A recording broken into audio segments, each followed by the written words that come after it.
पर मुझे लगा कि मैं जिस विषय पे बात करने जा रही हूँ, अगर वो हिंदी में मैं कहूंगी, आपके साथ साझा करूंगी, तो उसमें एक मेरा एक निजी लय भी उसमें शामिल हो जाए। बहरहाल, सबसे पहले तो महाराजा कृष्ण कुमार सिंह जी विश्वविद्यालय गुजराती विभाग, उनके अध्यक्ष महोदय, साथी मित्र, छात्रों और सबका बहुत बहुत धन्यवाद। मैं इन दिनों उसी दौर से गुजर रही हूँ। जब अगस्त का महीना आता है, वैसे तो मई से शुरू हो जाता है वो महीना। 20 मई मेरे गुरुजन डॉक्टर भूलाभाई पटेल ने यहाँ से विदा ली, और 7 अगस्त को वो उनका जन्मदिन रहा। ये 2 तारीखों के बीच मन बड़ा उनके साथ रहता है, उदास भी रहता है, खुश भी रहता है, कुछ बातें याद कर कर। तो उसी मौके पर महेंद्र भाई ने मुझे ये मौका दिया कि मैं आपसे अपनी कुछ बातें करूं, तो मुझे बहुत अच्छा लगा। मैं सोच भी रही हूँ कि मैं इसके बारे में लिखूं, पर मेरा जरा अजब मामला है। मुझे कोई कहे कि बोलो तो मैं बोलना शुरू कर दूंगी, लेकिन लिखने में मुझे नानी याद आ जाती है। मुझे बार बार लिखना और काटना पड़ता है, जयदेव भाई की तरह छेक घूस बहुत लंबा चलता है अपना। पर बहरहाल, आज ये मौका मिला है, तो शायद ये एक बहुत अच्छा श्री गणेश भी मैं मान रही हूँ। अच्छा, एक बात ये कि मैं कुछ बातें करूंगी तो मैं इसमें थोड़ी मेरी निजी अनुभूतियां, अनुभव, वो सब परिवेश भी आएगा। मैं संशोधन की जो पद्धतियां हैं, या संशोधन किस तरह से किया जाता है, शास्त्रीय जो ढांचा है, उसकी बात मैं नहीं करूंगी, क्योंकि वो पुस्तकों में मिल जाएगा आपको।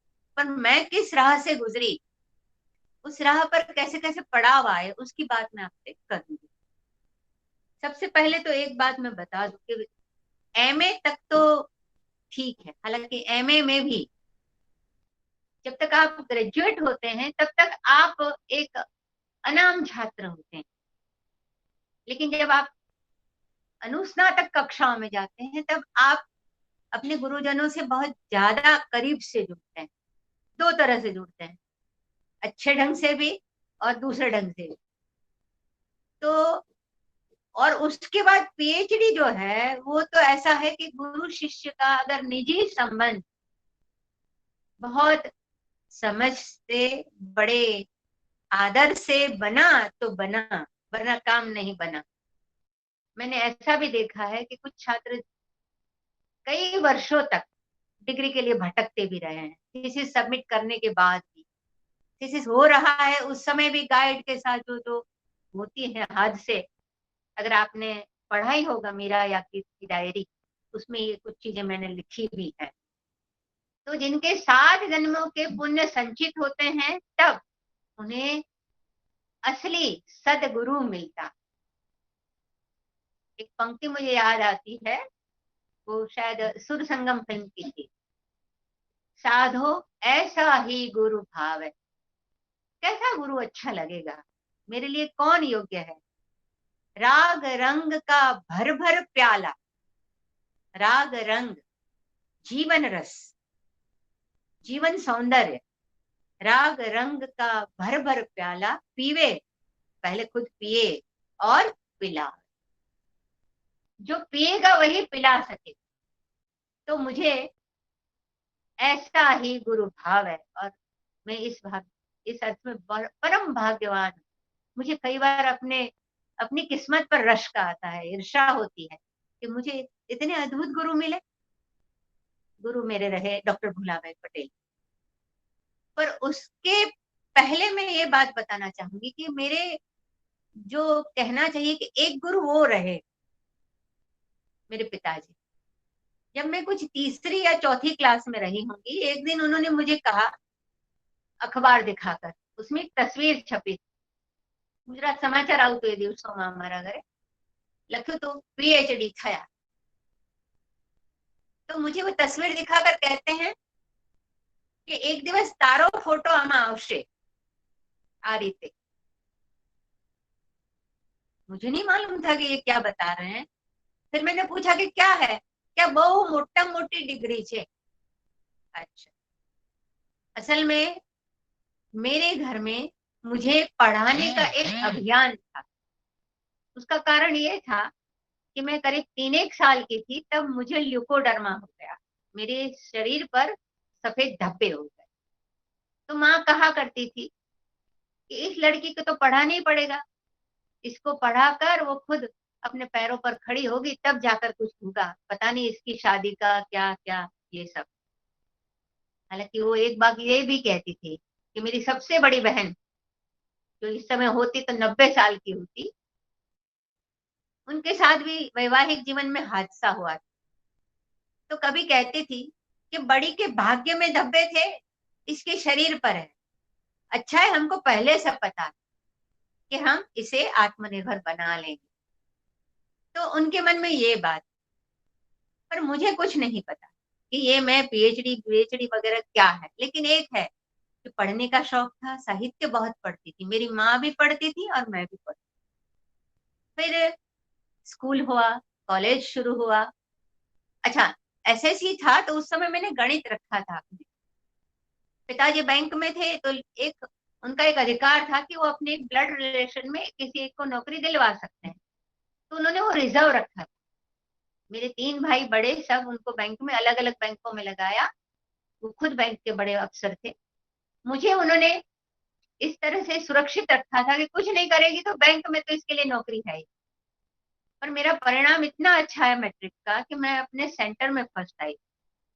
तो किसी ने कहा कि इसको आयुर्वेद के डॉक्टर में भेजो, इसको यहाँ भेजो। पिताजी ने कहा नहीं, ये जाएगी लिटरेचर में और ये पीएचडी ही करेगी।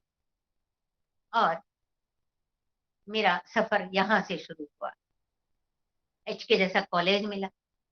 अच्छा, बात यह है कि मैं जब तक, मुझे लगता है कि मैंने जिंदगी में पहली बार गाइड, हालांकि हमारे गांव के बच्चे बोलते हैं ग्राइड, किसी भी किताब की गाइड, तो मैंने कब देखी, जब मैं यहाँ अ, अपने कॉलेज में, यहाँ गांधीनगर कॉलेज में आई। तो एक दिन एक आदमी आया बड़ा सा रिक्शा लेकर, और आकर सारे अध्यापकों के आगे उसने एक एक अध्यापक को उसके विषय का पूरा एक सेट दे दिया गाइड का। तो मेरे आगे आके रखा। तो मैंने कहा क्या है ये? कि बेन गाइड है। मैं कहा તમે લઈ જાઓ, જેને ઉપયોગમાં આવે એને આપું, હું એને અડતી પણ નથી. એટલે ગાઈડ હોય ક્યાંય કોઈ વિષયની, वो मुझे तब जाके पता चला। पर बीए में जब थे हम, तो हमारे अध्यापक एक जो थे, बहुत बहुत विद्वान थे, लेकिन बहुत थक चुके थे, बड़े निराश थे। तो क्लास में आते और नोट्स लिखवाते। और पता नहीं मेरे मन में ये था कि मुझे ये नोट्स नहीं लिखना। तो कॉलेज के दिनों से ही मुझ में वो आदत बनी कि मैं वो संदर्भ ग्रंथ ले लेकर अपने नोट्स खुद अलग बनाती। मुझे ये लगता था कि आर्ट्स में अगर आप अपनी अलग अभिव्यक्ति नहीं खोजेंगे तो आपकी अलग पहचान नहीं बनेगी। और यही मेरे मन में जो बात थी, उसने मुझे उकसाया और पढ़ने के लिए। एक अध्यापक थे, वो तो पूरे अपने पास जो नोट्स होते थे वो दे देते थे, पहले लिख लो, नहीं क्लास में नहीं आओगे तो भी चल। फिर भी ये था जिद कि नहीं, मैं अपने अलग बनाऊंगी। ऐसा करते हुए बीए क्लियर किया। वहां भी सद्भाग्य से यूनिवर्सिटी में हिंदी विषय में मेरे सबसे अधिक मार्क्स रहे। फिर मैं आई एमए, और एमए में पहली बार टाइम टेबल में एक नाम पढ़ा, बीएसपी, भोला भाई शंकर दास पटेल। अच्छा, वो क्लास में आए और आते ही बोले ए जो, मैंने कहा ये कैसी हिंदी बोल रहे हैं। ठीक। दूसरे दिन उन्होंने पढ़ाना शुरू किया। नाटक था आधे अधूरी, मोहन राकेश। पढ़ाते पढ़ाते बोला उन्होंने कि देखो, नाटक तो देखना चाहिए, और दूसरी बात ये कि जब एक पुस्तक आपके पाठ्यक्रम में है तो उस लेखक की अन्य किताबें भी आप पढ़ो। वो नदी के द्वीप पढ़ाते थे बोर्ड पर, पूरे नदी के द्वीप का शिल्प, उसकी प्रकरण, उसकी भाषा, उसमें जो उपमाएं आती थी, उसमें जो अभिव्यक्तियों की अलग अलग शैली थी, उसकी बातें सब वो बोर्ड पर लिखते हैं। और कहते हैं अज्ञे की दूसरी किताब भी पढ़ो, शेखर की। अब मैं जरा इस मामले में बहुत ज्यादा आज्ञाकित रही। तो एमए में अज्ञे का जो भी था सब पढ़ लिया। मोहन राकेश के सारे नाटक पढ़े, और नाटक मुझे बहुत अच्छे लगते हैं, राधा कहना चाहिए। क्योंकि स्कूल के दिनों में मैंने नाटक बहुत किए हैं, एक पात्र भी किए, एकांकी भी किए। मुझे ऐसे गुरुजन भी मिले जिन्होंने मुझे ऐसे काले काले सफेद धब्बों के साथ भी नायिका के रोल दिए नाटकों में। तो नाटक मेरी बहुत रुचि थी। उन्हीं दिनों आईएनटी का एक नाटक आया था, खेलन दो। अब देखने जाना था, तो भाई से कहा मैंने कि मुझे नाटक देखने जाना है। तो भाई ने कहा मैं आ तो रहा हूँ पहली बार और अंतिम बार, अब तुमको जितने भी साहित्यिक कार्यक्रम या जो भी करना है खुद करो अपनी मर्जी से, मैं लेने और छोड़ने नहीं आऊंगा। अब हालत ये कि अब क्या करें। तो उसने कहा देखो एक बात समझो, रिक्शे में लौट आना, रिक्शे वाला अगर गड़बड़ करे तो उसके दो हाथ पकड़ लेना पीछे से, और ज्यादा से ज्यादा क्या होगा, एक्सीडेंट होगा। पर ऐसे डर के तुम्हारा काम नहीं चलेगा, तुम जो एक्टिविटी करना चाहती हो साहित्य की वो ऐसे ही होगी। ठीक है, नाटक देखा हमने। और ए वो प्रवीण जोशी का वो नाटक खेलंदो, कुछ अमेरिकन नाटक स्लूथ पर से बना। एक पल के लिए भी हमारी आंखें इधर से उधर नहीं हो रही, इधर इधर इधर, दो पात्र केवल, और जो नाटक पकड़ रहा है आपको। और फिर तय हुआ कि मैं एमए में नाटक पर काम कर। अच्छा, पार्ट वन की छुट्टियां हुई तो भुलाभाई पटेल ने कहा कि देखो तुमको बंगाली सीखना है। तो मैं और रंजना जी छुट्टियों में हम बंगला सीखते थे, सर आते थे भाषा भवन स्पेशल छुट्टियों में, और हमको 2 दिन सिखाते थे। इतना ही नहीं, वो कलकत्ता गए तो वहां से गीतांजलि और बच्चों के लिए जो बंगला की किताबें होती है वो भी ले आए। दूध केमोन एमोन साजा, मरचा कौनो झाल करके वो बाल गीत भी हम लोग उन दिनों सीखते थे, गाते थे। यहाँ मैं एक क्षण रुक कर बताना चाहूंगी कि हमारा जो गढ़ने की प्रक्रिया हो रही थी वो एमए से ही शुरू हो गई। मुझे उस समय तक पता नहीं था कि मैं क्या विषय, किस विषय पर काम करूंगी, क्या कर। लेकिन सर ने जिस तरह से हमें एक के बाद एक काम में वो जोड़ते गए, सिखाते गए, तो बंगला सीखी उन दिनों। और उन्हीं दिनों मैंने नाटक पढ़े। आज मैं सबके सामने एक बात कबूल करना चाहूंगी कि जिंदगी में मैंने एक चीज की चोरी की, एक लाइब्रेरी से मैंने एक किताब चुराई है, और वो थी आज के रंग नाटक। उसके संपादक थे इब्राहिम अलकाजी और सुरेश अवस्थी। आज भी वो मेरी लाइब्रेरी में है।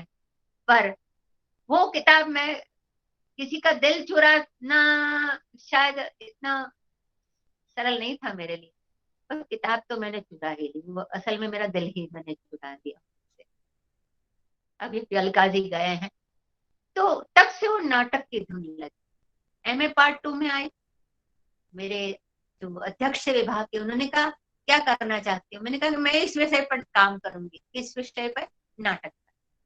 किस पर? मैंने कहा ये आज के रंग नाटक किताब है ना, उसमें एक बादल सरकार का नाटक है एवं इंद्रजीत, दूसरा विजय तेंदुलकर का खामोश अदालत जारी है, तीसरा गिरीश कार्नाड का तुगलक, और चौथा आधे अधूरे मोहन राकेश। क्या करोगी? मैंने कहा इन चारों की मैं तुलना करूंगी और इनके और नाटकों की को भी मैं साथ में लूंगी, और मैं इस पर इंडियन थिएटर क्या हो सकता है उसकी बात करना था। क्योंकि ये चर्चाएं मैंने छुट्टियों में सर के साथ हम लोगों ने की थी मैंने, और मेरे मन में था कि मैं इसी पर डिसर्टेशन करूं, लघु शोध प्रबंध इसको। मुझे मेरे अध्यक्ष महोदय ने 3 महीने तक अनुमति नहीं दी कि नहीं इस विषय पर तो मैं पीएचडी भी नहीं करने देता किसी को, ये कितना बड़ा विषय है, तुम क्या करोगी। मैंने कहा नहीं मुझे इसी पे करना है, वरना मैं नहीं करूंगी, और वो भी मुझे इन सर के मार्गदर्शन में ही करना है। हुआ ये कि आखिर उन्होंने मुझे अक्टूबर में जाकर अनुमति दी कि हाँ तुम इस विषय पर काम करो। और संजोग ये हुआ कि 21 नवंबर 1977 मेरे पिताजी का अचानक अवसान। मैं अभी पार्ट 2 में ही थी। अब मेरे लिए ये हो गया कि मुझे एमए में परसेंटेज लाने ही थे, तभी मुझे यूजीसी की स्कॉलरशिप मिलती, और तभी मैं अपने भाइयों पर बोझ नहीं बनती, तभी मेरे पिताजी का सपना पूरा होता। तो उनकी 12वीं के दिन सब सारे रिश्तेदार चले गए, सब कुछ पूरा हो गया विधि विधान। मुझे याद है कि उस समय मुझे रोने की फुर्सत नहीं मिली। दिन रात को मैं फिर अपना शोध प्रबंध का काम करने बैठ गई और मैंने तय किया कि मैं अब पीएचडी करके ही दम लूंगी और स्कॉलरशिप लेकर ही दम। वो काम मेरा पूरा हुआ, बहुत सराहा गया, बहुत अच्छा सर लोगों ने माना। यहाँ तक कि उसके परीक्षक जो थे वो असल में मेरे गाइड सर के कुछ विरोधी स्वभाव के थे, उनको बहुत सर से शिकायतें थी, लेकिन उन्होंने लिखा, कहा भी कि हालांकि इसने इनके मार्गदर्शन में किया है लड़की ने, लेकिन काम बहुत अच्छा किया है। और शुक्र मानो कि उन्होंने मुझे थोड़े ठीक मार्क दिए। हालांकि डिसर्टेशन में लोग 90-90 मार्क देते हैं, उन्होंने मुझे 60 बिल्कुल लाइन पर दिए और मेरा क्लास बन गया। फिर मैंने पीएचडी शुरू किया। अब हाल ये था कि उन दिनों भोला भाई भी पीएचडी कर रहे थे, उनका थीसिस सबमिट हो चुका था और जून के आसपास उनको डिग्री भी मिली और डिग्री के साथ साथ उनको मार्गदर्शक की, वो कहना चाहिए कि वो उस तरह से वो उनको अनुमति मिली, मार्गदर्शक के रूप में वो मान्यता मिली। तो इधर उनको मान्यता मिल रही है और 17 जुलाई 1978 हम 3 विद्यार्थी पीएचडी का रजिस्ट्रेशन करवाते हैं। वो गुरुवार का दिन था। लोग गुरुवार बहुत अच्छा मानते हैं, लेकिन मेरे लिए गुरुवार हमेशा थोड़ा संकट का रहा, क्योंकि मेरा काम थोड़ा ढीला पड़ जाता, गुरुवार के नाम पर ढीला। खैर जो भी हो, तो रजिस्ट्रेशन करवाया और 6 महीने बाद हमारे एक चौथे मित्र डॉक्टर वीरेंद्र नारायण सिंह, उन्होंने भी रजिस्ट्रेशन करवाया। हम ये 4 विद्यार्थी, और उसमें से भी एक को मिली थी फेलोशिप, रंजना जी को मिली थी पहले साल, और तर्क ये था कि एक गाइड के 3 विद्यार्थियों को नहीं, जबकि अन्य लोगों को मिलती। खैर दूसरे साल रघुवीर चौधरी की सिफारिश पर हमको स्कॉलरशिप मिली। इधर मैं एमए हुई और उसी समय मेरे पास एक निमंत्रण आया एक कॉलेज में पार्ट टाइम जॉब का, लिमड़ी कॉलेज, जो मेरा कॉलेज था जहां मैंने पहला साल किया। एकदम परिवारजन थे मेरे वो अध्यक्ष, उन्होंने कहा तो आजा, अपन भविष्य में यहाँ मेन हिंदी लेंगे और आगे करेंगे। मैंने कहा नहीं, पहले मैं पीएचडी करूंगी, मुझे नौकरी नहीं लेनी। अगर मैं नौकरी ले लूंगी तो मेरी पीएचडी रुक जाएगी, कहीं लटक भी जाएगी। और मैंने 1 साल तक मुझे स्कॉलरशिप नहीं मिली, तो मैंने कुछ ट्यूशंस किए। हमारे एक मित्र टीचर थे, तो उनके वजह से मुझे एक ट्यूशन भी मिल गया था हर महीने 100 रुपये का। उस जमाने में 100 रुपये बहुत होते थे, और वो भी कुछ पहली क्लास में पढ़ती थी बच्ची, तो काम चल गया। दूसरे साल स्कॉलरशिप, और मुझे स्कॉलरशिप नहीं मिली थी, पर फिर भी हम लोगों ने नियम बना लिया था, हम 4 सभी विद्यार्थियों ने, कि हम सुबह लगभग 8 बजे भाषा भवन आ जाते। कोई नियम हमारे ऊपर किसी ने नहीं लादा, हमने स्वीकार किया। हम 8 बजे आ जाते थे और हमको एक कैबिन में मिला था नीचे, तो उसमें बड़े से 3 बड़े बड़े टेबल हुआ करते थे, और हम वहां बैठ के काम करते, लाइब्रेरी में जाते, यहाँ करते वहां करते, और उसकी चाबी हमारे पास रहती। भाषा भवन चाहे बंद हो, लेकिन वो कैबिन हम खोल सकते थे। हम छुट्टियों में भी, मई के महीने में लगातार 5 साल हमने भाषा भवन की उस कैबिन का भरपूर उपयोग किया, बहुत काम किया, बहुत आनंद भी, बहुत बहुत मजे की। अच्छा, सर का ये एक था कि आप पढ़ रहे हैं काव्य शास्त्र, आप टीएस इलियट को पढ़ रहे हैं तो हिंदी में नहीं, पहले अंग्रेजी में पढ़ो। आप एरिस्टोटल को पढ़ रहे हैं तो पहले डेविड डेचिस को देखो, क्रिटिकल अप्रोचेस टू लिटरेचर, तो पहले मूल को पढ़ो। एमए में भी उनका आग्रह रहता था कि मूल को पढ़कर फिर लिखो। तो फिर पीएचडी में तो क्या कहा जाए, कल शिरीष भाई ने कहा था ना कि वाया वाया, इसने इसको उद्धृत किया, इसने इसको किया, इसको इसने किया, यानी अरस्तु कहता है वैसे 3 times from, far from truth, सत्य से 3 गुना दूर। तो आजकल तो खैर मैं उसकी दिशा में नहीं जाऊंगी। तो हम लोगों को तालीम ये दी गई कि आप जिस एमए में पढ़ रहे हैं, एक किताब है आपके पाठ्यक्रम में, उस लेखक का सब पढ़ो। अच्छा, विषय मुझे चुनना था। सर कई बार हंसी में कहते कि बिंदु के तो 33 करोड़ देवता है, क्योंकि मेरा विषय ही ऐसा था। 1960 से 80 के बीच जो उपन्यास लिखे गए, पहले तो कहानियां भी मैंने ली थी, कथा साहित्य यानी उसमें कहानियों को भी शामिल किया था, पर मैंने बाद में अपने विषय को थोड़ा सीमित कर, क्योंकि कहानियां और उपन्यास दोनों को समेटना बहुत बहुत कठिन। तो मुझे शुरू में तो लगभग 1.5 साल तक तो मैं उपन्यास सारे पढ़ती ही रही, और सबके मैंने कार्ड्स बनाए। हमको कार्ड्स बनाने के लिए कहा गया था कि हर कार्ड पे किताब का नाम, लेखक का नाम, प्रकाशक का नाम, प्रकाशन वर्ष, मूल्य, पृष्ठ संख्या, और ये किताब आपको कहाँ से मिली है, गुजरात विद्यापीठ से तो वो लिखो, जहां से भी मिली है वो सोर्स भी लिखो, तो कार्ड। और उसके बाद उस कार्ड के पीछे अगर आपको लगता है महत्वपूर्ण किताब है तो अलग करो, लेकिन अगर नहीं है ये किताब महत्वपूर्ण आपके विषय की दृष्टि से, उसमें कोई नया तथ्य नहीं है, नया शिल्प नहीं है, तो केवल उसमें क्या है वो संक्षेप में लिखकर छूट। आज भी वो कार्ड्स मेरे पास रखे हुए हैं, मुंह है जाता नहीं है उन सारे कागजातों से। तो इस तरह से पढ़ना था। और आप लोग जानते हैं कि सबसे ज्यादा छपने वाली चीज है उपन्यास। आज बात अलग है, लेकिन उन दिनों तो मैंने एक बार गुजरात साहित्य परिषद के लिए उपन्यास पर काम किया था, तो एक साल में 80 उपन्यास, वो सारे पढ़ो, फिर उनके बारे में लिखो, और फिर उस पर से निष्कर्ष निकालो। तो यहाँ तो 20 साल का अंतराल, बहुत कुछ देखा।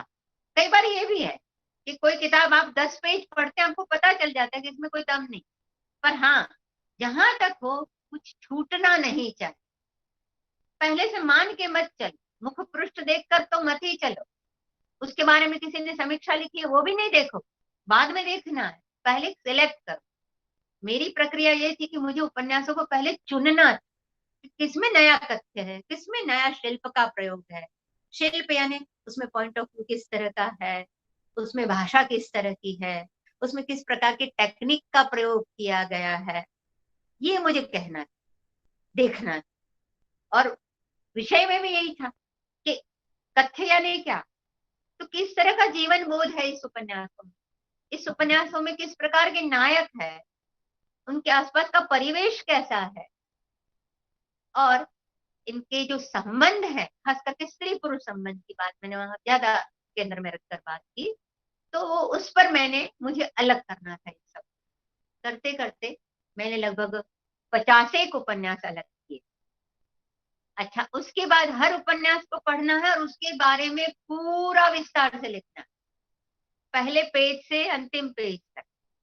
लगभग हर उपन्यास का सार अगर तैयार करती तो वो कम से कम 30 पेज का होता था, और वो फिर सर के पास पढ़ना होता था। और केवल मैं नहीं पढ़ती थी, मैं पढ़ती थी और हम सब लोग सुनते थे, सर भी सुनते, हमारे साथी लोग भी सुनते।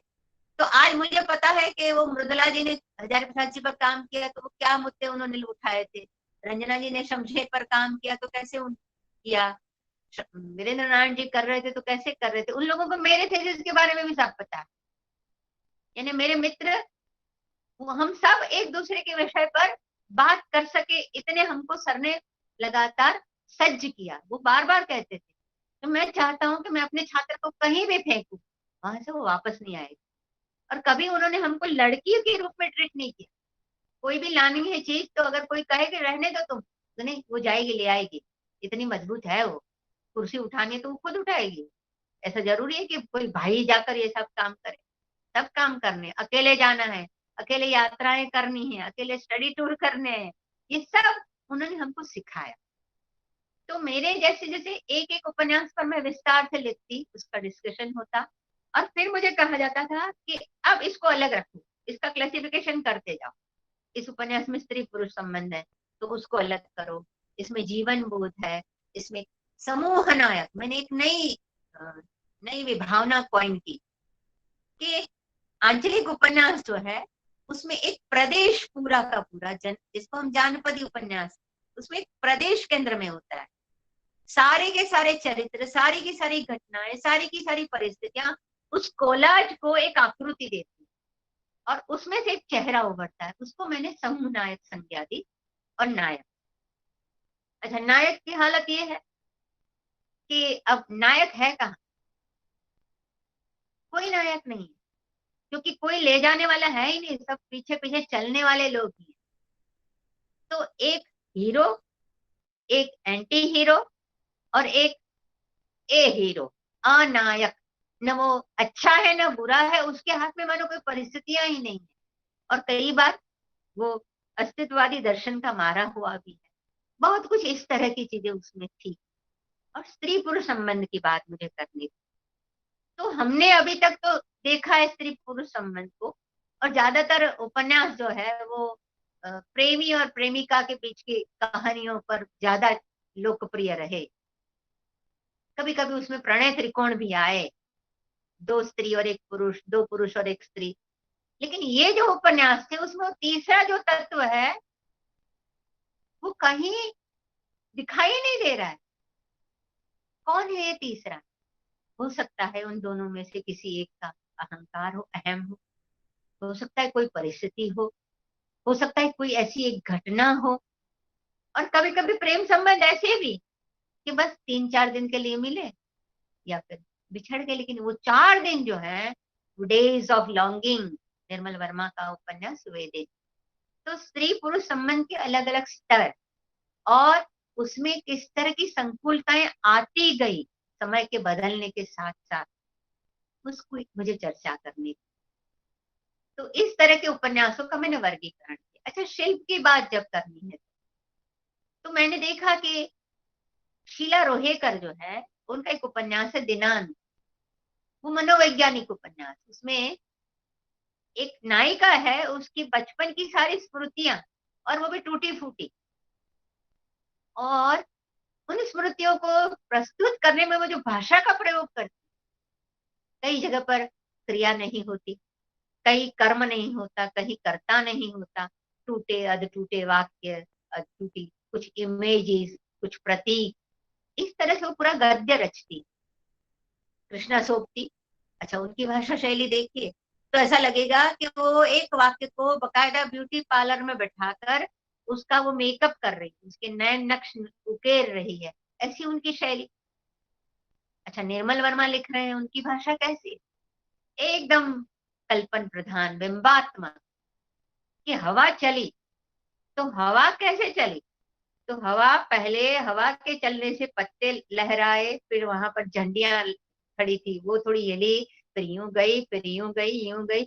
आप हर हवा को एकदम गतिशील बिंब में देख रहे हैं, मानो कैमरा घूम रहा है, कहीं लॉन्ग शॉट है, कहीं क्लोजअप है, लैंग्वेज के द्वारा, भाषा के द्वारा, रंगों के द्वारा, उनके स्पर्श के ऐसे बिंब जिसमें आप शब्द द्वारा उसकी सतह को छू लेते। तो इन लेखकों ने भाषा पर जो काम। अच्छा, समूह नायक में जो आंचलिक उपन्यास है, अब आप रेणु का उपन्यास लीजिए, तो अगर वो भाषा नहीं है, आधा गांव उपन्यास लीजिए, तो वो गंगोली की भोजपुरी हिंदी नहीं है, तो गंगोली या आधा गांव खड़ा ही नहीं हो सकता। तो भाषा किस तरह से केवल कथा कहने का माध्यम नहीं, बल्कि एक सर्जनात्मक हथियार के रूप में उसमें इस्तेमाल हो रही। तो इस तरह के कुछ मुझे मुद्दे अलग निकालने। एक उपन्यास है अंधेरे बंद कमरे, मोहन राकेश। अब उसमें भी स्त्री पुरुष संबंध की कहानी है, पति पत्नी है, कभी मिलना कभी झगड़ना, बहुत कुछ इस तरह का है। पर उसमें लेखक का प्रॉब्लम ये हुआ कि उसे नायक की कहानी कहनी है, हाँ कहनी है, नायिका की कहनी, हाँ नायिका बहुत महत्वाकांक्षी है, उसको कलाकार बनना है, पूरे विश्व में उसको अपनी धूम मचानी है। और लेख नायक है, वो लेखक है, पत्रकार है, तो वो अपनी भी बात कर रहा है, दिल्ली की बात कर रहा है, पत्रकारिता की बात कर रहा है, नीलिमा की बात कर रहा है, मल्टी फोकस।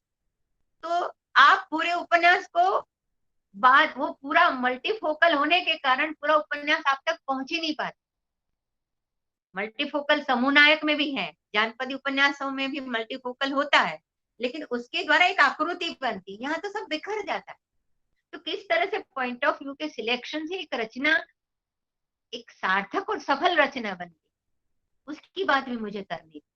तो इस तरह से मैंने कुछ उपन्यासों को सिलेक्ट किया और उनको विभाजित करके उनके कार्ड्स बनाए।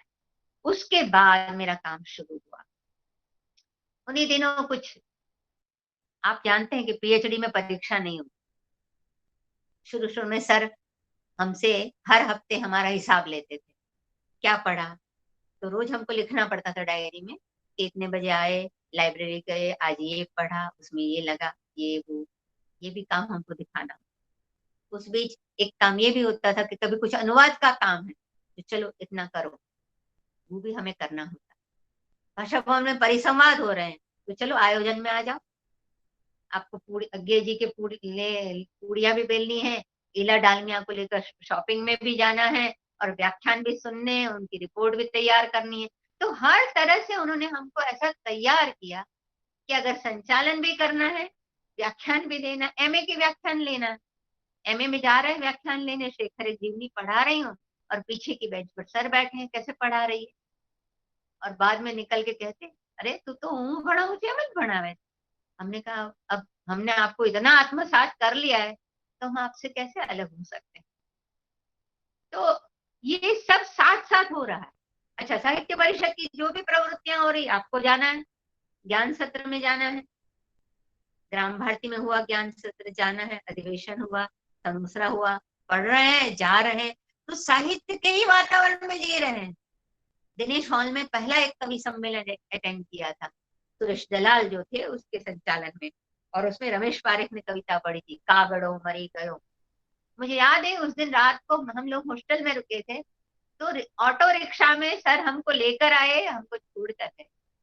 तो एक बुजुर्ग, केवल बुजुर्ग नहीं, मित्र, सहृदय मित्र, और वक्ताने पर कठोर होने वाला ऐसा ये मार्गदर्शक, कभी उंगली पकड़ कर चलता है, उंगली पकड़ कर चलना सिखाता है, और कभी धक्के मार के फिर फेंकता है कि जा करके आ।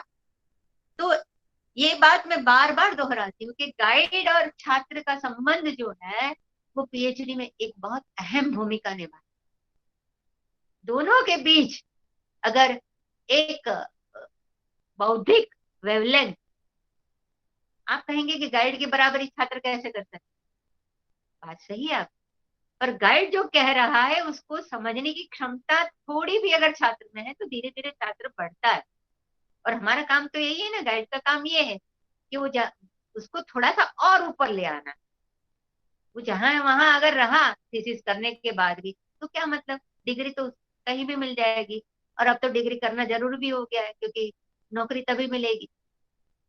पर एक बात है कि कभी डिग्री के लिए नहीं वो पीएचडी को मैंने जोड़ा, पर मेरे लिए तो वही, वो मैं जिसे ओढ़ता बिछाता हूँ वही पीएचडी की डिग्री की बात करता हूँ। ये हालत, सुबह 8 से रात को, कई बार कार्यक्रम में गए, नाटक देखने गए, जाओ निमिष देसाई का नाटक है देख के आओ, अच्छा कुछ नाटकों के अनुवाद भी करो, तो साथ साथ ये सब चल रहा है काम। एक केवल वो किताबी कीड़ा नहीं बनना, विद्यार्थी को इस तरह से गढ़ना है कि आगे चलकर वो अपनी एक अलग निजी पहचान बनाए। ऐसा नहीं है कि वो केवल पुस्तक तक ही उसकी सारी शक्ति मर्यादित रहे। ये बातें कर रही हूँ उस समय मुझे ये भी याद आ रहा है कि सर के साथ हमने एक यात्रा की। वो यात्रा थी हमारी काशी की यात्रा, लिखा है आपने उसमें उन्होंने। तो जा रहे हैं, तो सबसे पहले तो ये कि उन्होंने सबको शिव महिम ने जेरोक्स दे दिया। हम लोग 5 थे शायद, हाँ नहीं 4 थे, उजम भाई, मैं, रंजना, मसाव और सर, मसाव यानी वीरेंद्र नारायण, हम चारों थे। બિંદુબેન એક મિનિટ तो બિંદુબેન એક મિનિટ બિપિનભાઈ તમારો વિડીયો બંધ કરો ને તમે મેં તમને સૂચના લખી પણ તમે વાંચતા નથી તમારો વિડીયો બંધ રાખીને સાંભળો તમે ઓકે हाँ, तो हम सब साथ में थे। तो अब ये था कि नाश्ता, मैंने कहा रंजना हॉस्टल में रहती थी, तो मैंने कहा मैं घर से नाश्ता सब बनवा के लाऊंगी। तो शकरी मासी, सर ने कहा मैं एक चीज लाऊंगा, कहा कि फिर उन्होंने दिखाई। पहली बार उन्होंने जो सुखड़ी का स्वाद है, वो आज तक वो सुखड़ी का स्वाद दोबारा कभी नहीं मिला। बहुत प्यार से रखती थी हमें, कभी भी पहुंच जाए दोपहर को 2 बजे, तो जैसे बेल मारते थे तो दरवाजा खोलते ही बोलेगी, શું ભાટકો છો, રખડો છો તડકામાં, બેસો ઘરે બેસો, આ તમારા સાહેબ અને તમે, તમારે ચોપડીઓ સિવાય કાંઈ કામ નથી।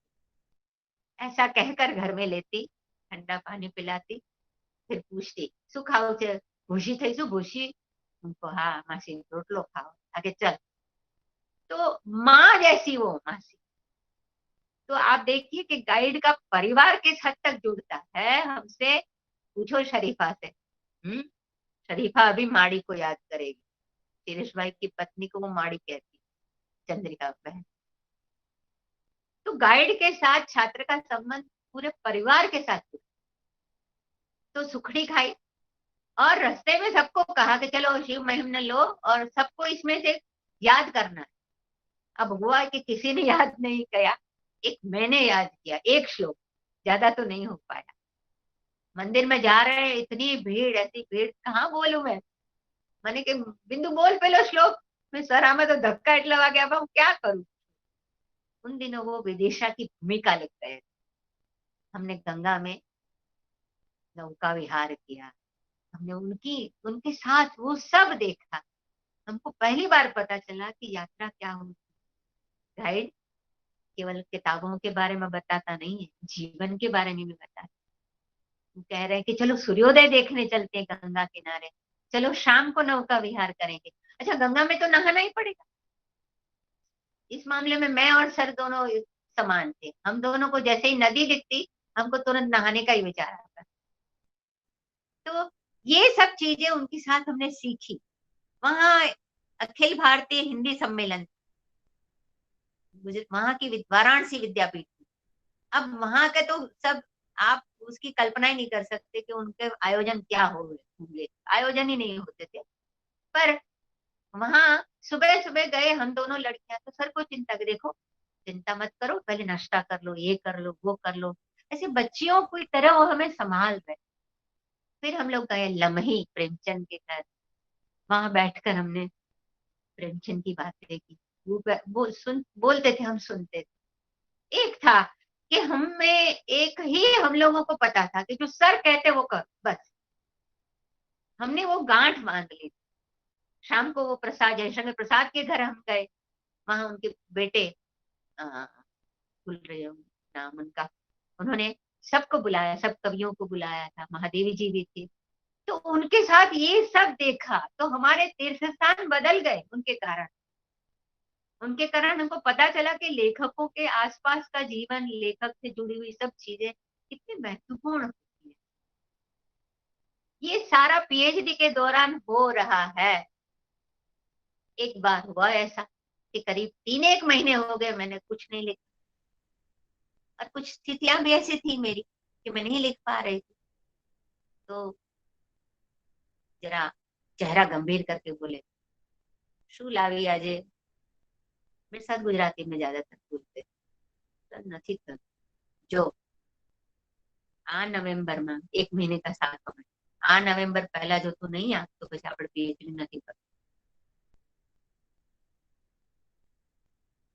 जरूरी था, इतनी धमकी मेरे लिए बहुत जरूरी थी, क्योंकि मैं थोड़ी बह रही थी भावनाओं में।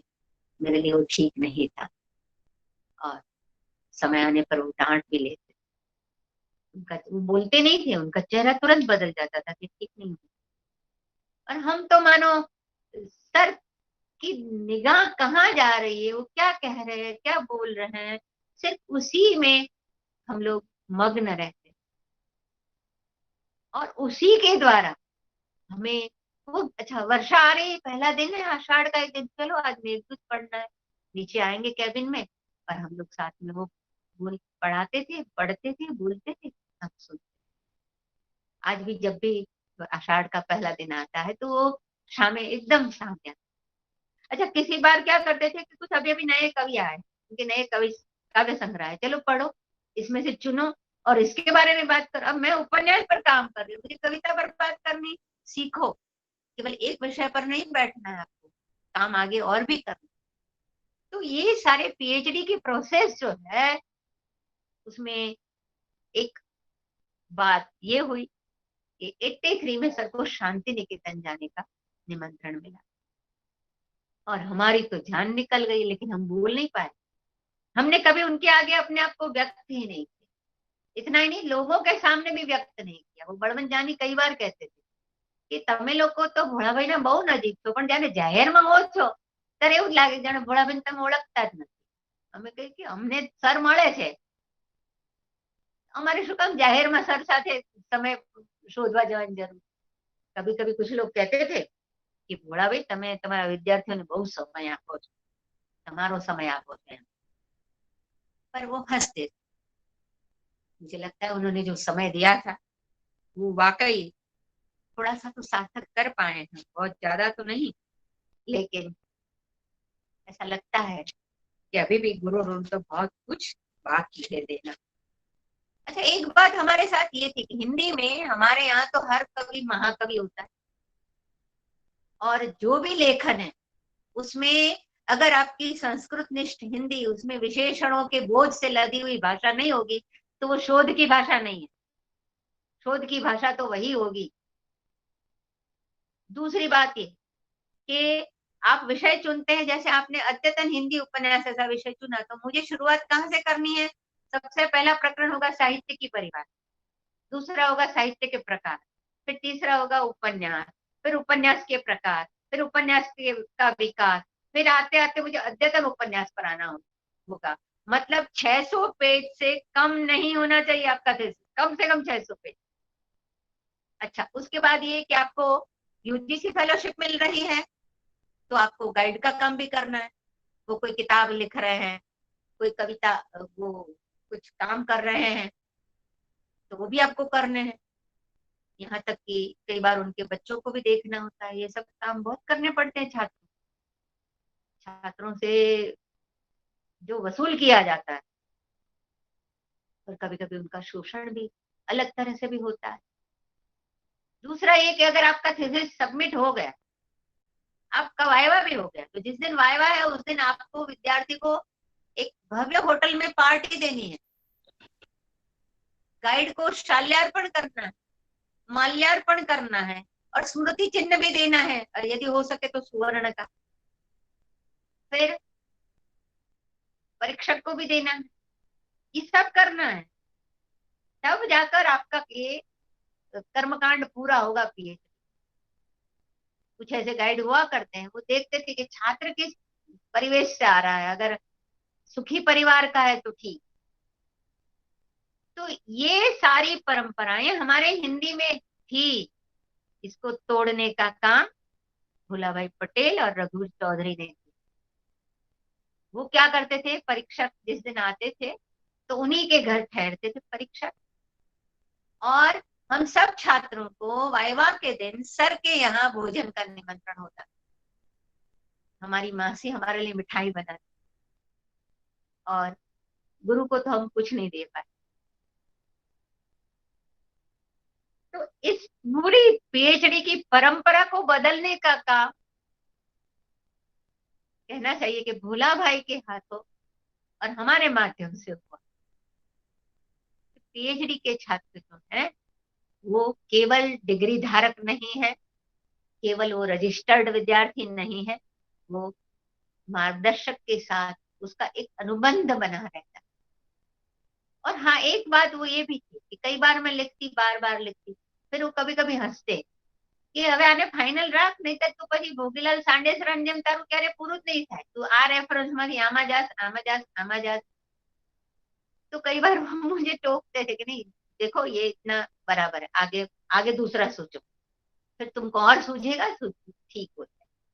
तो आज मेरे पास लिखे हुए लगभग 1.5 से 2,000 जितने मेरे रफ कागज है, जो केवल मैंने प्रत्येक उपन्यास को विश्लेषित करके लिखे, फिर उसमें से मैंने जो उसके सार निकाले और उसके आधार पर मेरा थीसिस मैंने लिखा, वो लगभग 350 पृष्ठ का हुआ. और उसकी जो प्रकरण है, उसका एक एक प्रकरण एक थीसिस है. बाद में कई लोगों ने उस विषय पर काम किया. तो मुझे लगता है कि मेरी बात मैं अगर यहाँ रोकूं, क्योंकि मेरे पास तो इतना कुछ है कि मैं, अच्छा फिल्म देखनी है तो बंगला फिल्म चल रही है, प्रकाश टॉकीज में आई है, तो जाना है सर के साथ. जनरण्य देखने जाना है, देवी देखने जाना है. आपको फिल्म दिखा रहे हैं और सिखा रहे हैं कि फिल्म कैसे देखनी है. आपको साहित्य के कार्यक्रमों में शामिल कर रहे हैं, आपको अनुवाद के काम में जोड़ रहे हैं, आपको पाठ्य पुस्तक के संपादन में जोड़ रहे हैं। बेसिक सारा काम खोजना है, कैसे करना है, क्या करना है, शब्दार्थ कैसे दे, वो सब करना है। तो जब हम अध्यापक हुए तब हमारे लिए सब सीखा हुआ था, हमें बहुत कुछ सीखना बाकी नहीं था। हाँ, और बहुत कुछ सीखा हमने बाहर जाके वो अलग चीज है, नौकरी के सिलसिले में। और जब भी जब न, अच्छा 83 में सर शांति निकेतन में एक साल के लिए। अच्छा ये था कि उन्होंने हमें कहा कि तब तुम लोगों को नहीं आना है स्टेशन पर, रेलवे स्टेशन पर। तो हमने कहा ठीक है, क्योंकि बात भी सही थी, उनका पूरा परिवार उनको छोड़ने जा रहा है, हम भी वहां जाकर कूदेंगे तो क्या होगा। तो हम अगले दिन पहुंच गए बड़ौदा, रंजना के घर। दूसरे दिन सुबह हम लोग पहुंचे, स्टेशन पर पहुंच गए बड़ौदा। अब बड़ौदा में उनको तो अंदाज ही नहीं होगा कि कोई उनको मिलने आ रहा है। और हम गए उनको मिलने, फूल लेकर गए, फूल दिए उनको, बात की। बोले पंडितो चानो लेता हुआ घर नहीं। वो हमें जब कोई भी घपला करते थे तो हमको पंडित कहा करते थे, मूर्ख नहीं बोलते थे, पंडित कहा करते थे। तुमको सूझा नहीं कि चाय लेकर आ सकते हैं? मैंने कहा, हाँ सर ये तो बात सही है, हमको ये नहीं सूझा। आप देखो कि हमारे मन में वो व्यवहार वाली चीजें आई ही नहीं कभी उनके। अप्रैल के महीने में हमको स्कॉलरशिप मिलना बंद हो जाता था, और जाकर अगस्त में हमको पैसे मिलते थे। 2 साल शुरू शुरू में 400 रुपए मिलते थे हर महीने, और साल के 1500 रुपए। फिर दूसरे 2 साल हमको 600 रुपए मिलते थे, और 3000 रुपए साल के मिलते थे, जिसमें हम किताबें खरीद सकते थे, हम स्टडी टूर कर सकते थे। मैं 1 महीने के लिए पूना गई थी, चंद्रकांत बांदिवडेकर से मिलने, वहां के विद्यापीठ का लाभ लेने। और वहां मुझे वो किताब मिली, सीन ओफोलियन की, द वैनिशिंग हीरो, कि नायक किस तरह से अदृश्य हो गया और उसके क्या कारण थे, और नायक के बदलने के साथ सब कुछ बदल गया। तो इन सब किताबों को मैं कई बार याद करती हूँ, मुझे कौन सी किताब कहाँ मिली थी। मुझे सत्यपाल चुग की एक किताब मिली थी, प्रेमचंद नूतन हिंदी उपन्यास की शिल्प विधि। वो मुझे दिल्ली के एक सामान्य पुस्तक भंडार में से वो किताब मिली, और मैं जो चीखी थी, मुझे लगा अरे मेरे तो गुरु ग्रंथ साहब मुझे मिल गए। मैं तो पुस्तकों के लिए कंटीजेंसी ग्रांट में कई बार वो किताबें लेनी है तो सर को हम पूछ रहे, सर आपके लिए कुछ लाए कि नहीं, तुम अपने लिए खरीदो, तुम अपनी लाइब्रेरी बनाओ। तो 1 महीना मैं पुणे गई, तो वहां से मैं पत्र लिखती थी उनको कि मैं इनसे मिली ये वगैरह। तो उनके साथ इतने सारे स्मरण रहे।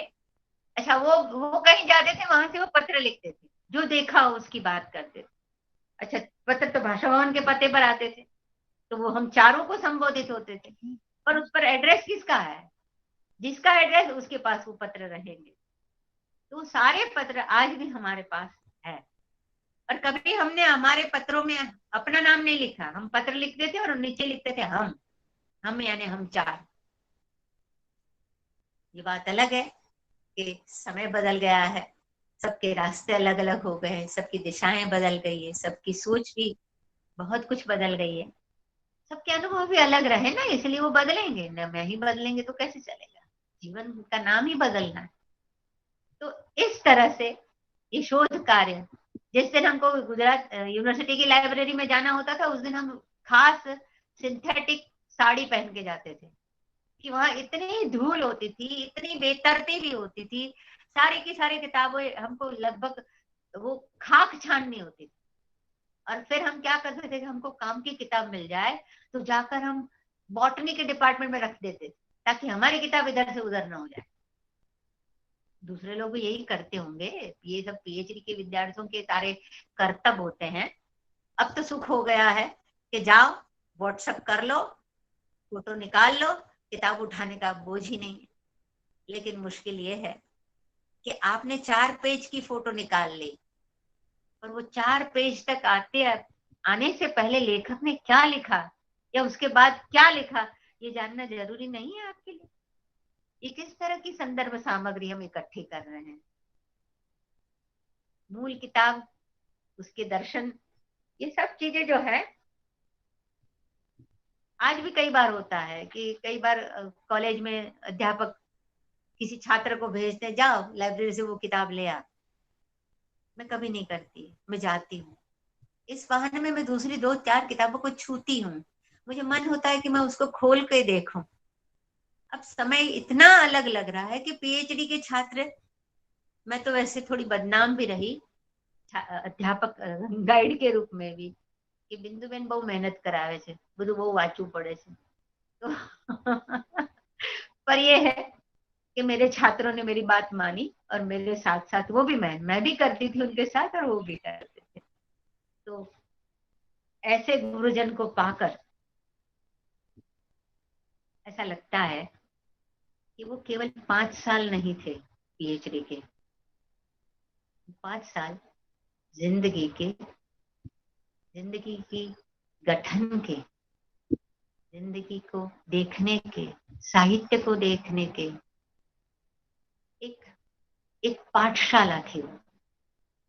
और उस पाठशाला में हमको ककहरा भी सिखाया जाता था। मुझे एक बार पूछा सर ने कि तने छंद आवड़े छे? मैंने कहा नहीं, मुझे नहीं आता। तो पंडित, आटलू नहीं आवड़तो? हरिगीतिका हरिगीतिका हरिगीतिका हरिगीतिका। वो छंद भी सिखा रहे हैं, वो बंगला भाषा सिखा रहे हैं, वो संदर्भ कैसे पढ़ने हैं वो सिखा रहे हैं। लेकिन एक है कि हम में वो चीज वो थी कि सर जो कहते हैं वो कर।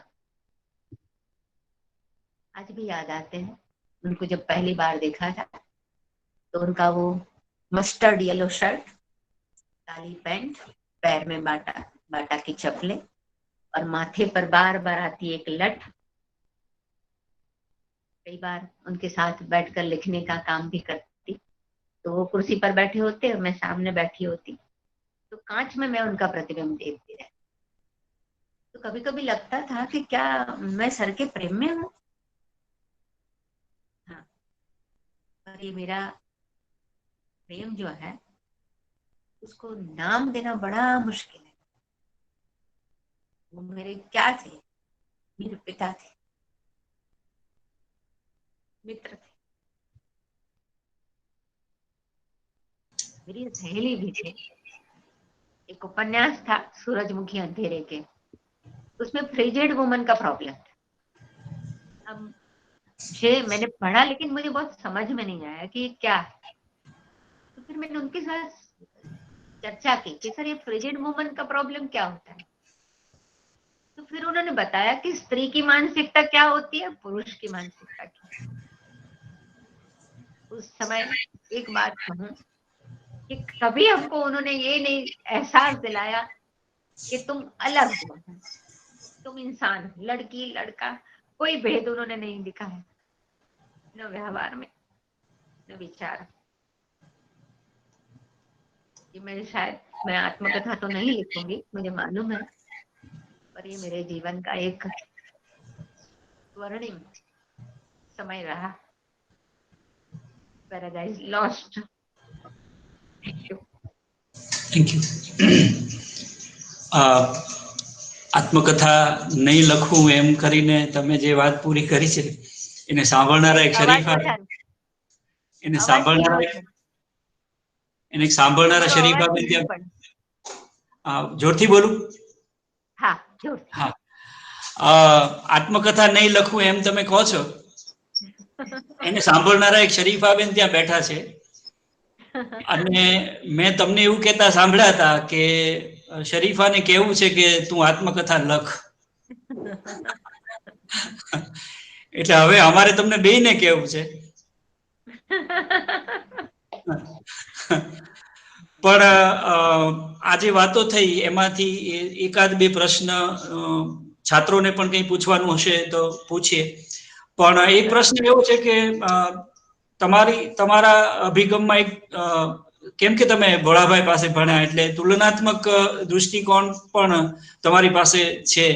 એટલે જે સમયખંડની હિન્દી નવલકથાઓ તમે જોઈ એ સમયખંડના ગુજરાતી કથા સાહિત્ય ઉપર પણ તમારી નજર હશે. એટલે તમારી પાસે એવા થોડા તુલનાત્મક નિરીક્ષણો પણ હશે જે તમે એ વખતના ગુજરાતી સાહિત્ય ઉપર નજર રાખતા રાખતા તમે હિન્દી કથા સાહિત્યનો અભ્યાસ કરતા હશો, તો એ ચિત્ર કયું હતું તમારા ચિત્તમાં જે હજી સ્થિર થયેલું હોય, જે બંને ભાષાની કથાઓના એ સમયખંડને ચિંધી બતાડતું હોય? એક વાત મારે કબૂલવી રહી કે એ સમયે હું વાંચતી ખરી ગુજરાતી, પણ મારા મનમાં બહુ આ પેલું અધ્યયનની દ્રષ્ટિ નહોતી એ વખતની. એટલે જયારે પણ મેં હિન્દી વાંચ્યું ત્યારે મને ખ્યાલ આવ્યો કે આ ગુજરાતીમાં આ નથી. જેમ કે આપણે ત્યાં જે તમે જો કે ત્રયી આવી, ઉપરવાસ ત્રયી, ત્યારે આપણે ત્યાં એક રીતે પેલું આંચલિકતા વાળું તત્વ આવે છે. એ પેલા જાનપદી છે, પણ જાનપદીમાં નાયક નાયિકા છે. આપણે પન્નાલાલમાં જોઈએ તો તમને નાયક નાયિકા મળશે, ચોખ્ખા જ મળે એકદમ કેન્દ્રમાં. પણ ઉપરવાસમાં છે લવજી નાયક છે, પણ આજુબાજુનો પરિવેશ પણ એટલો જ એમાં મહત્વનો છે. એટલે હું તો ઘણી વાર કહું છું કે રઘુવીરભાઈ ઉપર હજારે પ્રસાદ દ્વિવેદી, અજ્ઞેયજી અને રેણુ આ ત્રણેયની અસર છે. એટલે નકલના અર્થમાં નથી કહેતી, પણ એમને ધીરે ધીરે જે એમના દ્રષ્ટિમાં એ વસ્તુ આવી છે, આ ત્રણેય વસ્તુ એમાં છે. એટલે ગુજરાતીમાં શું થયું કે હિન્દીમાં એક તો વાસ્તવવાદી નવલકથાનો ટ્રેન્ડ બહુ મુખ્ય પ્રવાહ રહ્યો. એ આપણે ગુજરાતીમાં એટલો પ્રબળ નહોતો. અને એમાંય જોવો તો ખાસ તો 70 થી એટલે જે પેલું આપણે આધુનિકતાનો સમય જે ગણીએ છીએ, ત્યાં તો મોટા ભાગે આપણી નવલકથાઓ પાત્રોના મનોવિશ્વમાં જ વિહાર કરે છે. પન્નાલાલ ને આપણે જુદા ગણવા પડે, એ વાત જુદી. પણ જેમ કે આ રઘુવીરની અમૃતા લો કે વેણુવત્સલા લો, તો આ બધામાં ચરિત્રોની માનસિકતા મનોવિશ્વ કેન્દ્રમાં રહ્યું ને કલા કેન્દ્રમાં વધારે રહી. અચ્છા, મધુરાએ લખ્યા, મધુરાએ જે નવલકથાઓ લખી, નાટકો લખ્યા, તો ત્યાં તમે જુઓ કે એ એક જુદી ટેકનિક સાથે ડીલ કરે છે. એમાં તમને ક્યાંક પેલી મોકરીનું તત્વ પણ દેખાય. એ પાછો સસ્પેન્સ જોડે પણ એ મધુરાય રમત કરે છે. પણ અહીંયા આપણે ત્યાં હિન્દીમાં જે પ્રકારની નવલકથાઓ લખાઈ, એમાં છે ને વાસ્તવનું તત્વ બહુ જ પ્રબળ રહ્યું. અને બીજું કે એ હિન્દી ભાષી પ્રદેશ એટલો મોટો છે, એટલે મુંબઈનો નવલકથાકાર મુર્દાઘર લખે ઝુંપડપટ્ટી ઉપર, મરાઠીનો જયવંત દળવી ચક્ર નવલકથા લખે, તો એ મુંબઈ વાળો લખે છે. પણ ગુજરાતનો અમદાવાદમાં રહેતો લેખક ઝુંપડપટ્ટી ઉપર નવલકથા લખે છે? આપણી પાસે એ વિષય નથી. પછી ભારત વિભાજન જેવો વિષય હિન્દીમાં તો વારે વારે એના વિશે કેટલી વાર્તાઓ લખાઈ, નવલકથાઓ ઘણી બધી લખાઈ, આપણે ત્યાં નથી. એટલે આ બધું મેં એ વખતે અધ્યયનની દ્રષ્ટિએ નથી જોયું, પણ એક વાચકની રીતે હું જોતી રહી છું. આજે મારે જયારે વાત કરવાની થાય ત્યારે હું કહી શકું કે ગુજરાતી વાર્તા જે છે કે ગુજરાતી નવલકથા છે કઈ દિશામાં છે, એની વાત થાય, કરવી હોય તો થઈ શકે. પણ હિન્દીમાં છે ને એનું ક્ષેત્ર બૃહદ હોવાને કારણે એમાં તમને વ્યાપ તો મળે છે, પણ એમાં તમને ઊંડાણે મળે છે. બહુ મોટા નવલકથાકારો આપણને હિન્દીમાં મળ્યા. તમે જો શિવપ્રસાદ સિંહ લો ધારો કે, અથવા કાશીનાથ સિંહ લો, કાશી કાશી લખનારો માણસ. પછી આ બાજુ લો આધા ગાંવ, એટલે ઉત્તર ભારતમાં, પછી રાજસ્થાનમાં, મધ્યપ્રદેશમાં આપણે આમને લઈ શકીએ, મંજૂર શામને લઈ શકીએ. તો આ બધા લેખકોએ એટલા બધા નવા શાની મધ્યપ્રદેશના ભોપાલના જ હતા, એમણે કાલાજલ લખ્યું. એ આપણે કહ્યું કે આપણે ત્યાં નવલકથામાં મુસ્લિમ પરિવેશ વાળી નવલકથાઓ કેટલી આવી, પારસી પરિવેશ વાળી કેટલી આવી નથી. આ બધું એટલે ખાસ કરીને જે મને વિષયની દ્રષ્ટિએ એવું લાગ્યું છે કે આપણે હિન્દીનો વ્યાપ ઘણો વધારે છે. આપણે ત્યાં દલિત લખાણ પણ બહુ મોડું શરૂ થયું છે. પણ તમે જો મુસ્લિમ પરિવેશની છે નવલકથા કોઈ ગુજરાતીમાં નથી. શાનીની તમે વાંચો કાલાજલ, તો એને જે ટેકનિક વાપરી છે કે એક એ લોકોની જે એ શું છે સમય, એવો શ્રાદ્ધનો સમય છે, ફાતિહા પડવાનો. તો એક એક રોટલી કે એક વસ્તુ મૂકતા જાય જે તે વ્યક્તિના નામે, પછી એને એ અર્પણ કરવામાં આવે. તો લેખકે શું કર્યું, ફાતિહાની રાત લીધી અને એક એક પાત્ર પોતાની દાદી, દાદા, પછી આ એ બધાને યાદ કરતો ગયો ને એક એક વાર્તા કહેતો ગયો, એક એક કેરેક્ટરની વાર્તા કરતો ગયો. શબે આ બારાત. જે છે શબે કે આ બારાત. ટેકનિક મુસ્લિમ પરિવાર એવો કે જે વિભાજન પહેલાનો છે, પછી વિભાજન થાય છે અને પછી કેવી રીતે માસીનો છોકરો પાકિસ્તાન જતો રહે છે. એટલે હવે આપણે ત્યાં તો આ વિષય પર કોઈ લખ્યું જ નથી. ક્યાં છે? આપણે ત્યાં રમખાણા ઉપર કોણે લખ્યું? નથી લખ્યું. આપણી પાસે હિન્દીમાં તમસ છે, તમસ વિશે મેં વાત કરી છે. તમસના ખાસ શિલ્પ વિશે મેં વાત કરી છે, થીમ અને શિલ્પની વાત કરી છે. એટલે આમાં શું છે કે ગુજરાતી અને હિન્દીની તુલના કરવામાં એક આ જ પ્રશ્ન નડે છે કે હિન્દીનો વ્યાપ બહુ મોટો છે, વધારે પ્રદેશોમાં બોલાય છે. હવે કસપ મનોહર શ્યામ જોશીની નવલકથા લો તો એને આ હિમાચલની વાર્તા લીધી છે, કુમાઉની વાર્તા લીધી છે, નૈનીતાલ ને આજુબાજુનો પરિવેશ લઈને એને વાત કરી છે, ઉત્તરાખંડની વાત કરી. હવે એટલે એ ત્યાંની હિન્દી લઈ આવે. તો કહેવાનો અર્થ એમ છે કે હિન્દી પાછી દરેક પ્રદેશે જુદી બોલાય છે, એટલે એનો છોક પણ મળે છે, એ પણ લાભ મળે છે આપણને. જયારે ગુજરાતીમાં આપણે ત્યાં વ્યાપની દ્રષ્ટિએ વિચારીએ તો છે આપણે ત્યાં આટલો વિષય વૈવિધ્ય, હજી ઘણા નવા વિષયો છે કે આપણે લાવવાની જરૂર છે, એવું લાગે આપણને. શરીફાબેન કઈ કેવું છે તમે? શરીફાબેન, બિંદુ ને કેવું છે, અવાજ બધાનો ધીમો આવે છે. મારો આવે છે? મારો અવાજ ધીમો ના આવે દોસ્ત. સ્ટેટ ગાંધીનગર સંભળાય. શું કરીએ? હું માઇક્રોફોન ગળીને જન્મેલી છું. ના આજે હજુ તમારા માઇક ને કદાચ કઈક ગડબડ છે. હજુ ધીમો આવે છે?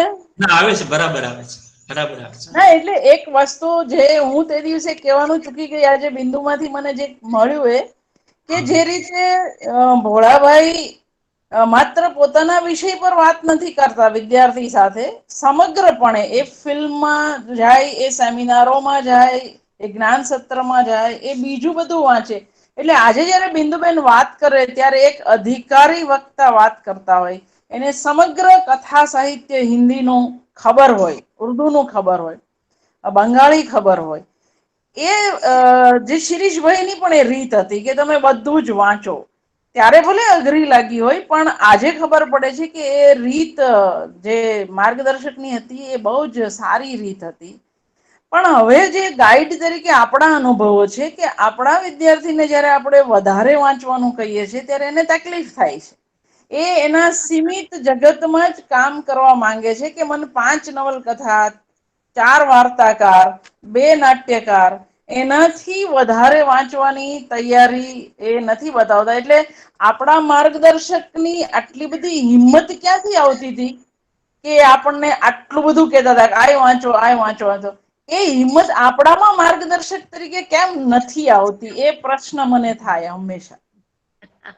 બરાબર.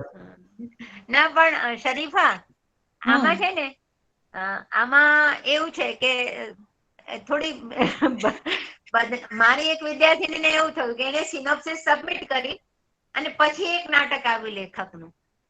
હવે શરૂઆતમાં એને એક નાટકનું વિસ્તૃત કરાવું, બધું 12-15 નાટકો વિશે કર્યું, એટલે ઈ કે બહુ લાંબુ લખવું પડે છે, આમ લખ, ધીરે ધીરે લખ, વાંધો નહીં એમ કરીને લગભગ 2 વર્ષ સુધી એને લખ્યા જ કર્યું. પછી જયારે થીસીસ નો શેપ આપવાનો થયો, જયારે પ્રકરણમાં આમાંથી આટલું લઈ લે, આમાંથી આ લે, એટલે મને કે મેડમ મારું તો જલ્દી પતી ગયું. 2 વર્ષ આ જ કર્યું છે, તને શું ખબર? પણ શરૂઆતમાં શું છે કે એક ગીચ હોય છે આ લોકોની, કે આ એક તો શું છે કે વધારે એમને બધાને અંદરથી ડર પેસી જાય છે કે મારે વધુ વાંચવું પડશે. તો પણ જેમ જેમ એ જાય છે એમાં, અને પછી એમને હસોટી આવી જાય છે. તો પેલી દીકરીને એવું જ થયું કે સિનોપ્સિસ સબમિટ થઈ ગઈ, પછી મને કે આ નાટક કયું, હવે શું કરવું મેડમ? મેં કીધું કઈ નહીં, એક કામ કર, તું નાનકડી નોટ લખી નાખ અને એમ આપણે જોડી દઈશું કે આ સિનોપ્સિસ પછી કર્યું છે. પછી એ છોકરીએ આખું નાટક ડિટેલમાં સ્ટડી કરીને જોડ્યું પ્રકરણમાં. બોલો. એ જે ના પાડતી હતી લેવાની, એને આખું સ્ટડી કરીને મૂક્યું, કારણ કે એને હવે એના હાથમાં ગ્રીપ આવી ગઈ હતી. એટલે આ પણ બને છે અને તમે કહો છો એવું જ બને છે. વાત સાચી છે. બીજા કોઈને પ્રશ્ન, કોઈ વિદ્યાર્થી મિત્રને? ભાઈ તમારા બધાના અવાજ કેમ ઊંડા ઉતરી ગયા છે? મારો ઊંડો ઉતરી ગયો છે શું? કેટલાક ને તો બંધ કર્યા છે મેં અહીંથી.